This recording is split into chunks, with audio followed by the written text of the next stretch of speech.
राजयोग फर्जी सेवा की तरफ से मोटिवेशन।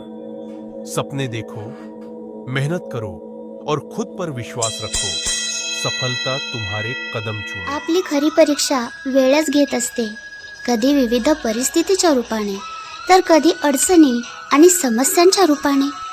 आपलं भाग्य आपल्या क्षमतेवर ठरतं, म्हणून जीवनात कधी कोणासोबत स्वतःची तुलना करू नका। तुम्ही जसे आहात सर्वश्रेष्ठ आहात। आयुष्यात सूर्यासारखं चमकायला आणि फुलासारखं सुगंधित व्हायला शिका। कभी भी जहन में बात आए कि बुरा वक्त चल रहा है तो सिर्फ इतना याद रखना कि वक्त से हारा या जीता नहीं जाता, वक्त से सिर्फ सीखा जाता है। आपण केलेली कर्म ही कधी ना कधी भोगावीच लागतात, त्यातून सुटका नाही। म्हणूनच असं झालं नसतं तर बरं झालं असतं, असं केलं असतं तर आयुष्य बदललं असतं, हे सगळं विसरून जा, कारण जे झालं ते तसंच होणार होतं। ते आपल्या पूर्वीच्या कर्मफळाचंच परिणाम असतं। कंसाचा वध केल्यानंतर जेव्हा श्रीकृष्णाने वासुदेव देवकीची कारागृहातून सुटका केली, तेव्हा देवकी भावुक होऊन म्हणाली, कृष्णा, तू स्वतः परमेश्वर आहेस ना, तर मग तू कधीही कंसाचा वध करून आमची सुटका करू शकत होतास, मग 14 वर्ष आमचं दुःख का वाढवलंस?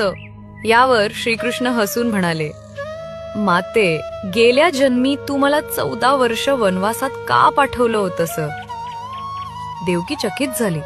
ती म्हणाली, मी तुला वनवासात कधी पाठवलं? हे काय बोलतोयस? श्रीकृष्ण पुन्हा म्हणाले, माते, तुला आठवत नाही, कारण ती घटना गत जन्मातील आहे। त्या जन्मी तू कैकई होतीस आणि तुझ्याच इच्छेमुळे मला 14 वर्ष वनवासाला जावं लागलं होतं।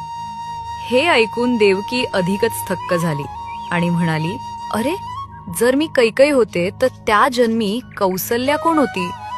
श्रीकृष्ण मंद स्मित करून म्हणाले, माते, त्या जन्मीची कौसल्या म्हणजेच या जन्मीची माता यशोदा, जिला त्या जन्मी 14 वर्ष पुत्रप्रेमाला मुकावं लागलं, तेच प्रेम या जन्मी तिला माझ्या बालरूपात लाभलं आणि तुला पुत्र असूनही त्याचं सुख उपभोगता आलं नाही।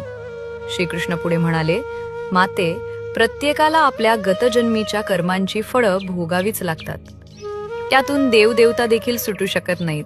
मग आपण सामान्य माणसं काय, आपल्याला भोग आहे तो भोगून संपवणंच योग्य। जाओ खुश रहो, कोई पूछे तो कह देना, धोखेबाज थी मैं। राजयोग जिजारामजी फड या चॅनलला शेअर करा, लाईक करा, सबस्क्राईब करा व बेल आयकॉनचे बटन दाबा। धन्यवाद।